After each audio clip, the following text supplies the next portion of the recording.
कोपरगाव मतदारसंघाची एक निवडणूक आतापर्यंत जी मानल्या जात होती पारंपरिक स्पर्धक जे आहे काळे विरुद्ध कोल्हे हे अशीच मानल्या जात होती. परंतु ह्यावेळेस पहिल्यांदा त्या बऱ्याच वर्षानंतर त्यामध्ये खंड पडला आणि ती कोल्हेंची उमेदवारी यामध्ये मागे पडली किंवा ती रद्द झाली. त्यामुळे एक अचानकपणे काळेंच्या विरोधात एक नवखा उमेदवार उभा राहिला. त्यामुळं एक सुरुवातीच्या काळात फक्त एक निवडणुकीची औपचारिकता आहे की काय, एक असं सर्वसाधारण चित्र तयार झालं होतं. परंतु काळेंनी सुरुवातीपासूनच ही निवडणूक निवडणुकीच्या पद्धतीनेच लढल्या गेली पाहिजे, असं त्यांचं एक म्हणणं राहिलं. परंतु नंतरच्या काळामध्ये ही निवडणूक आम्ही निवडूनच येणार, फक्त आमचं मताधिक्य किती राहील आणि ते कसं वाढवता येईल याच्यासाठी त्यांची यंत्रणा राबते की काय, असं सुरुवातीला चित्र होतं. परंतु नंतरच्या काळात काही राज्य पातळीवर बटेंगे बटेंगे तो कटेंगे, हम एक है सेफ है, ही जी प्रचारातले ज्या मुद्दे आले, त्यामुळं मात्र कुठंतरी मतांचं ध्रुवीकरण झालं. त्यामध्ये मुस्लिम मतदार असेल, तो मतदार बऱ्यापैकी महाविकास आघाडीच्या बाजूने गेल्याचं चित्र नंतरच्या काळात दिसलं. आणि त्यातही दुसरी जी बाजू होती, स्थानिक पातळीवर काळेंनी बरीच विकास कामं केली. परंतु असं असताना शेतकरी मतदार जो आहे, तो त्याच्या शेतमालाच्या मुळे महायुतीवर नाराज होता. त्यामुळं त्यांना जे मताधिक्य जे अपेक्षित आहे, त्या पद्धतीचं मताधिक्य मिळेल असं तरी सध्याचं चित्र वाटत नाही. आणि राहिलं समोरच्या उमेदवाराच्या बाबतीत, त्यांच्यासाठी वरपेंसाठी शरद पवारांनी सभा घेतल्या. त्यामुळे चित्र बदलते की काय असं एकंदरीत वाटलं होतं. परंतु पक्षाच्या नेत्यांनी सभा घेणं हे जरी मोठं काम असलं तरी उमेदवार मात्र तो त्या काळ्यांच्या मानाने तुल्यबळ नव्हता. तुल्यबळ म्हणण्याचा अर्थ असा की संबंधित उमेदवार हा अत्यंत नवखा, म्हणजे तो सर्वसामान्यांपर्यंत कधी न पोहोचलेला, असंच एक सर्वसामान्यांचं म्हणणं आलं. कारण निवडणुकीसाठी निव्वळ उमेदवारी हा पक्षश्रेष्ठींच्या मर्जीतला उमेदवार, असं जे चित्र हे फार आता दुर्मिळ झालेलं आहे. उमेदवारीसाठी क्रायटेरिया जो आहे तो सर्वसामान्य मतदारांपर्यंत पोहोचणारा, हे निदान विरोधातलं म्हणजे वरपेंच्या बाबतीत तरी ते लागू पडलं नाही.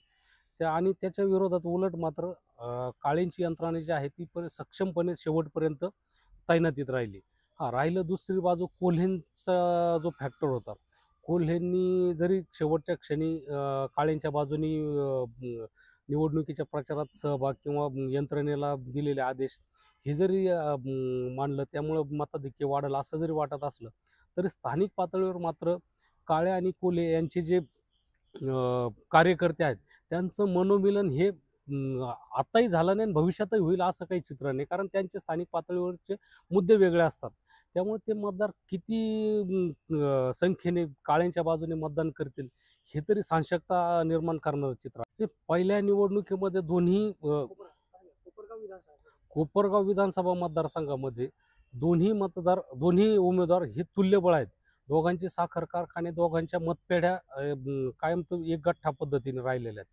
त्यामुळं हे दोन्ही एकमेकांसमोर लढताना जे बांधावरचे मतदार किंवा काठावरचे मतदार आहेत, ह्याच्यावर आणि शिवसैनिकांचं जे एक गठ्ठा मतदान हे कुठं झुकतं, किंवा जसं शरद पवार मानणारा पण एक काही हजारांचा मताचा गठ्ठा आहे, हे मतदान कुठं कोणत्या बाजूने झुकतं, ह्याच्यावर फार मोठं निवडणुकीत चित्र अवलंबून असतं. आणि ते मागच्या निवडणुकीला दिसलंय. ऐन वेळेला कोल्हेंची आघाडी असताना सुद्धा शरद पवारांची सभा असेल किंवा शिवसैनिकांचं मतदान असेल, हे कोणत्या बाजूने जातं त्यावर विजय ठरला आणि त्यामुळं आशुतोष काळे काठावर निवडून आले.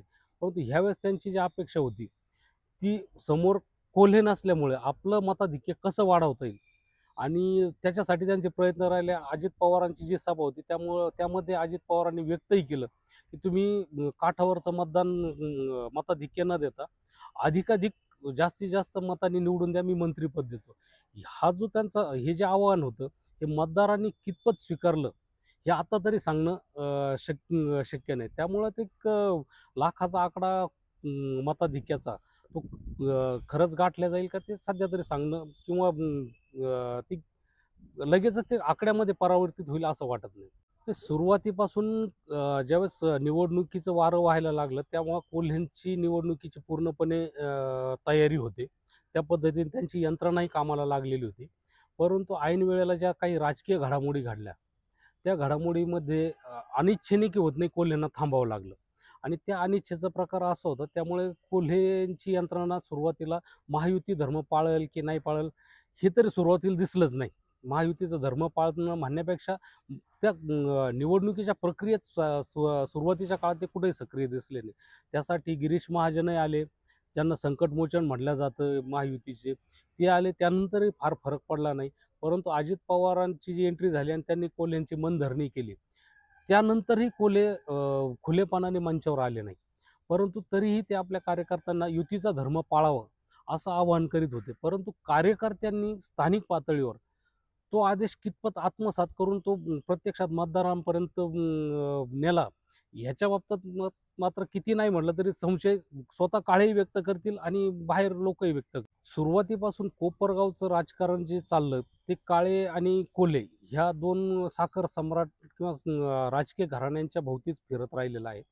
आणि अशा परिस्थितीत सर्वसामान्य मतदार काळे किंवा कोल्हे यांच्या व्यतिरिक्त त्यांना कधी पर्याय सापडला नाही. परंतु जेव्हा कधी पर्याय त्यांना मिळाला, त्यावेळेस कोपरगावच्या जनतेने भरभरून काळे किंवा कोल्हेंच्या विरोधात मतदान केलेलं आहे.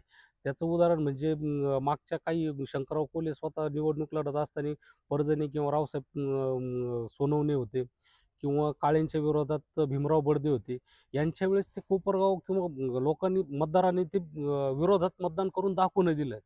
आणि ह्यावेळेस तसंच एक सुरुवातीला चित्र वाटलं होतं की काळे कोल्हे असं निवडणूक न होता काळेंच्या विरोधात एक नवखा उमेदवार देतो. त्यामुळे एक अंडरकरंट असा तयार होतो की काय, असं एक चित्र होतं की ते कोल्हे काळे या प्रस्थापित घराण्यांच्या विरोधात मतदान करतात की काय, असं एक सुरुवातीत चित्र होतं. परंतु महायुतीच्या उमेदवारांचं सरसगट संपूर्ण महाराष्ट्रात प्रचाराची जी आक्रमकता होती, ती समोरच्या कुठल्याही उमेदवारांकडं तरी ती दिसली नाही, सुरुवातीपासून तर शेवटपर्यंत. आणि जे उमेदवार होते त्यांना अक्षरशः दुसऱ्याच्या भरोश्यावर निवडणूक ही लढावी लागत होती. त्यामुळे नवखा विरोध प्रस्थापित अशी जी निवडणूक होती, त्यामुळे ती फार काही एकदम काळ्यांच्या विरोधात जाण्यासारखं सध्या तरी चित्र शेवटपर्यंत ते तयार झालं नाही त्या पद्धतीचं. तर राज्यभराच्या निवडणुकीचं एक चित्र जर म्हटलं सुरुवातीपासूनच आहे ना, एक गेल्या 2-3 वर्षापासून सुरुवातीचा कांद्याचा भाव, खास करून शेतकऱ्यांच्या शेतमालाचा जो भाव होता, तो कळीचा मुद्दा ठरत होता. त्याचं लोकसभेमध्ये बऱ्यापैकी त्याचे रिझल्ट दिसले पण. आणि दुसरी बाजू जी होती मराठा फॅक्टर, तो सर्व सर्व महाराष्ट्रात होता. तो नंतर मात्र कमी अशा कारणाने झाला की महायुती सरकारने लाडकी बहीण योजनेसारखे जे रेवडी संस्कृती म्हणा, ती फार तर तशी महाराष्ट्रात रुजत नाही. तरीही महायुतीने तो प्रयोग केला आणि सुरुवातीच्या निदान प्रचारात तरी ती यशस्वी ठरले. परंतु असं असताना महाराष्ट्रातील जनता म्हणण्यापेक्षा महिलांसाठी त्यांनी जे आवाहन केलं होतं आणि वाटतही होतं, महायुतीच्या उमेदवारांना आजही वाटतं की महिला आम्हाला भरभरून मतदान करतील. परंतु महाराष्ट्रात असलेली पितृसत्ताक जी घराघरात असणारी जी परिस्थिती आहे, त्यामुळे महिलांनी किती मनावर जर घेतलं तर घरातले जे कर्ते पुरुष जे सांगतात त्या म्हणण्याप्रमाणेच महिला बऱ्याचदा मतदान करताना दिसून येतात. त्यामुळं फार काही ह्या योजनांचा फरक पडेल असं तरी वाटत नाही. परंतु त्यामुळं फरक थोडाफार का होत नाही, जो काही अंशी कदाचित तो निवडून येण्याच्या टक्केवारीत मात्र तो फरक दिसू शकतो. तेवढे जे एक्झिट पोल आलेले आहेत, त्या एक्झिट पोलनुसार तर मॅक्झिमम काही अर्ध्या म्हणजे 50-50% दाखवतात, तर काही महायुतीच्या बाजूने अधिकाधिक दाखवल्या जातात. परंतु एक्झिट पोलच्या बाबतीत जर म्हटलं तर हरियाणामध्ये जी निवडणूक झाली, त्यामध्ये एक्झिट पोल सर्व काही काँग्रेसच्या बाजूने होते. ते मात्र ऐन वेळेला अचानकपणे काँग्रेस किंवा त्यांच्या त्या गठबंधनाच्या विरोधात गेले. असं चित्र कदाचित महाराष्ट्रात होऊ शकतं. कारण एक्झिट पोल म्हणजे ही 100% आलेला अंदाज असं म्हणता येत नाही. सर्वसामान्यांच्या मनात काय आहे आणि बऱ्यापैकी महाराष्ट्राची जनता जी आहे, ती आत्तापर्यंत देशाच्या राजकारणाला कलाटणी देण्याची क्षमता राखून असलेली जनता आहे. त्यामुळे किती मोठमोठ्या योजना, फुकटच्या योजना राबवल्या, तर त्याचा फार काही फरक मला तरी वाटत नाही. तो लगेचच महायुतीच्या आकडेवारीत दिसून येईल असं वाटत नाही.